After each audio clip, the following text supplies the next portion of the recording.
kita mau berpindah dulu nih yang sudah ditunggu-tunggu juga dari fans-fansnya. Ini sudah ramai banget di kolom komentar kita. Hello. Karena hari ini kita live, jangan lupa sawer-sawerannya juga ya. Kita akan masuk untuk Atletico Madrid melawan Real Madrid. Ini langsung ke Rizal dulu aja nih. Mau dengar suaranya Rizal dulu. Gimana nih? Terlepas dari Madrid yang kayaknya bukan konsisten menang ya, justru konsistennya konsisten kalah nih.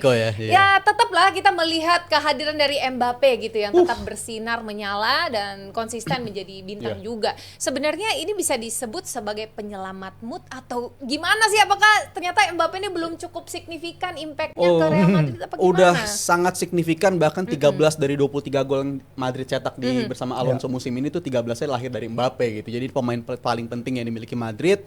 Dan kita anggap itu kekalahan dari Atletico memang kekalahan yang harus segera dilupakan ya. Dan emang kalau Madrid butuh respon, semalam adalah respon yang bagus. Walaupun lawannya ya kualitasnya bisa dibilang jauh banget lah dibandingkan dengan Madrid. Tapi itu sebuah respon yang bagus. Dan Mbappe memang bersinar. Tapi justru yang pandangan gue paling menyorot di malam tadi itu adalah Vinicius ya. Karena dia dapat peran sebagai pelayan dan bahkan dia mampu melayani Mbappe dengan sangat baik gitu. Momen-momen yang sebelum-sebelumnya bahkan di musim lalu kita ngeliat ini kayaknya bisa ada potensi keretakan antara mereka berdua nih. Dan itu berdampak ke harmonisasi tim ini. Tapi di pertandingan semalam itu kelihatan Vinicius benar-benar bisa melayani Mbappe dan Xabi lagi-lagi memilih starting lineup yang menurut gue sangat tepat ya. Dia mencadangkan dulu Valverde, pemain yang bisa dibilang Valverde beda banget dibandingkan musim sebelumnya sih. Dia lagi underperform banget musim ini dan dia udah bener dicadangin dulu dan gue lebih cenderung ke overall permainannya sangat baik. Di babak kedua mereka makin berkembang. Di babak pertama lagi-lagi kan Madrid di musim ini di UCL cuma bisa golin lewat penalti. Tapi di babak kedua golnya free flow, ngalir begitu aja dan Mbappe dan Vinicius. Ini Vinicius bisa punya masa depan ini. Kalau sama Madrid, kalau dia mainnya begini terus. Itu dari Rizal tadi kalau kita melihat ya. Sekarang mau ke Virsi dulu deh boleh. Gimana melihat permainan dari Mbappe di laga Madrid kemarin? Mbappe yang menarik memang media-media Spanyol membahas soal pace dia mencetak gol ya. Dalam artian dia udah mencetak 13 gol dari 8 laga awal musim ini. Itu udah pace yang sama ketika Cristiano Ronaldo mencetak 61 gol pada musim 2014-15 gitu. Sementara musim lalu Mbappe ini perlu jumlah laga 2 kalinya untuk mencetak jumlah gol sama ya. 23 laga dia perlu bermain 25 laga bersama Real Madrid musim lalu untuk mencetak 13 gol. Ini menunjukkan bahwa pace dia, adaptasi dia di Real Madrid langsung membaik ya ketimbang musim lalu dan dia bersama CR7 adalah pemain yang punya 2 catatan awal start mencetak gol yang sangat luar biasa ini bagi Real Madrid. Jadi memang ketika awal-awal kita meragukan kenapa dia adaptasinya pelan dan lain-lain, sekarang dia udah mulai membuktikan bahwa ketika dia tancap gas, dia bisa menjadi pemain yang sangat luar biasa ya. Bahkan kalau si Mbappe meneruskan performa dia mencetak gol kayak gini, dia at the end of the season dia bisa mencetak hingga 78 gol levelin. Jadi ini jumlah yang sangat luar biasa, tapi ya kita lihat sejauh mana dia bisa bugarnya terutama dengan jadwal padat ini dan bagaimana Xabi Alonso dia bisa merotasi skuadnya karena kita lihat dalam beberapa pertandingan terakhir cedera-cedera mulai menghampiri seperti biasa seperti musim lalu terutama di lini belakang, tapi apa yang dia punya at least Mbappe dengan kerjasama bersama Arda Güler ini adalah suatu hal sangat positif yang Real Madrid punya musim ini yang bisa dijadikan platform untuk ke depannya. Jadi memang ini adalah suatu performance yang ya kita tahu Mbappe kelasnya seperti apa dan ini yang kita harapkan dari dia gitu. Jadi mungkin awal dulu kurang terlalu baik tapi sekarang apalagi setelah Euro ya dan sekarang dia bermain seperti yang diharapkan dari seorang Kylian Mbappe ketika dia pertama datang. Yes, oke. Ini menarik banget. Evelyn mau ke Aldi setelah ini mengenai merangkum dulu nih. Dari Rizal kan tadi udah meng-highlight banget mengenai Mbappe dan Vinicius yang bagus banget nih. Kayaknya mereka berdua makin akur, makin bisa membawa hasil yang bagus lah intinya ya. Nah, kalau dari Virsi juga tadi udah penekanan tuh mengenai ada Arda Güler juga di sana tuh. Tapi ada satu nama yang Evelyn pingin coba Aldi boleh nggak sampaikan gimana pendapatnya? Jangan nggak dulu, belum selesai nih. Gimana pendapat Aldi tentang Rodrigo yang memang dia soal konsisten, sekonsisten dan sestabil itu, tapi kelihatannya media dan lain-lain kayaknya menyoroti justru ada Gülernya, Mbappe-nya, Vinicius-nya. Dianya jadi kayak kurang tersorot. Apakah ini juga tanda-tanda akan segera pergi? Ya, gue akan duduk di sini di bulan Oktober bicara soal transfer pemain ya. akan nampak lucu buat gue di bulan Oktober di pekan keberapa? Pekan ke-7 atau pekan kedua Liga Champion gue bahas transfer pemain. Jadi gue gak akan menjawab soal apakah Rodrigo akan cabut atau enggak. Cuman yang bakal menarik adalah bahwa jangan lupa bahwa Madrid terbang ke Almaty itu sangat jauh. Madrid Almaty itu 8.800 km.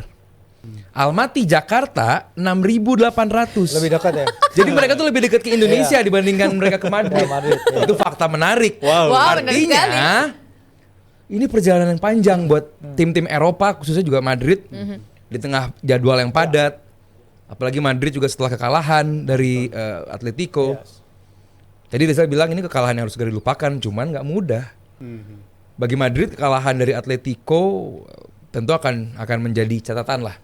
Bahwa lu dengan pemain yang sekaliber seperti itu sulit untuk mengalahkan Atletico, bahkan dengan permainan yang orang bilang raportnya merah lah.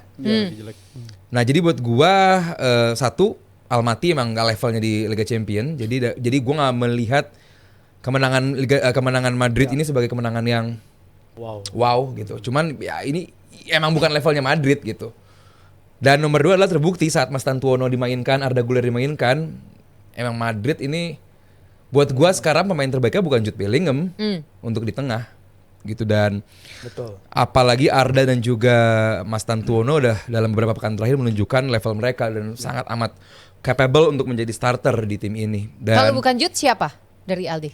Dan kita kan juga pernah bahas juga di awal musim ya bahwa begitu Bellingham pulih, nggak ada jaminan serta merta dia bakal langsung menjadi atau mendapatkan balik ke slot di lininya di lininya Xabi Alonso. Terbukti sebuah perjudian besar dilakukan oleh Xabi di game derby kemarin, dan terbukti ada yang salah di midfieldnya Madrid. Dan walaupun gua bilang lawannya Almaty terlalu gampang, cuman begitu Mas Tantuono dan Arda Güler dimainkan bersamaan, paling tidak bola itu berjalan bergulir dengan enak lah di lapangan Madrid.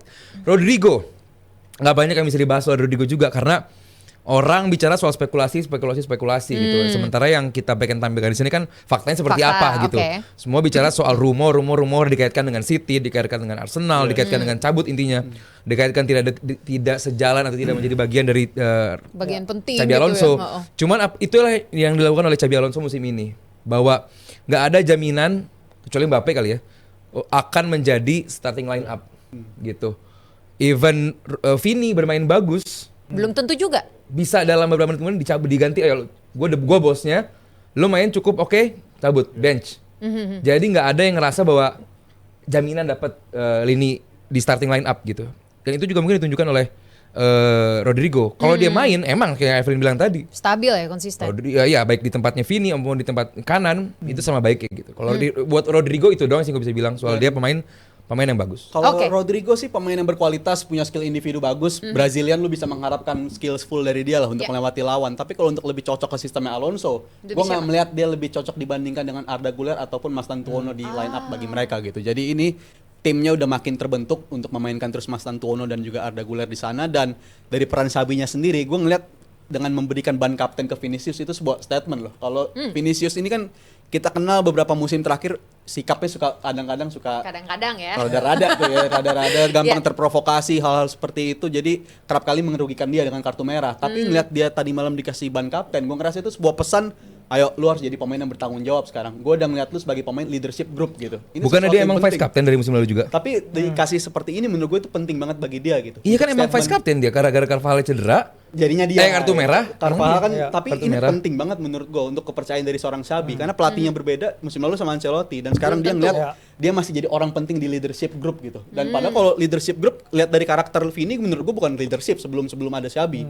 Dia masih sering kepancing di musim terakhir sama Ancelotti juga masih kayak gitu. Tapi sekarang itu pertanda kalau dari Alonso itu masih percaya sama dia sebagai seorang leader, dan itu menurut gue pesan penting banget dari seorang Xabi Alonso, dan dia yakin Vinicius itu bisa punya jadi karakter. Oke, kita cukupkan dulu. Berarti dari Rizal kesimpulannya adalah ya ini permainan dari Xabi Alonso-nya aja. Ya kita mengikuti aja dengan posisi yang diberikan untuk Vinicius. Juga ini bukan sesuatu yang harus kita highlight berlebihan seperti tadi kata Aldi ya mengenai ini ada sesuatu sama Rodrigo, enggak juga gitu ya. Ya kita ikutin aja cara permainan karena ini adalah bagian dari strategi yang sudah dipikirkan matang-matang dari Xabi Alonso pasti.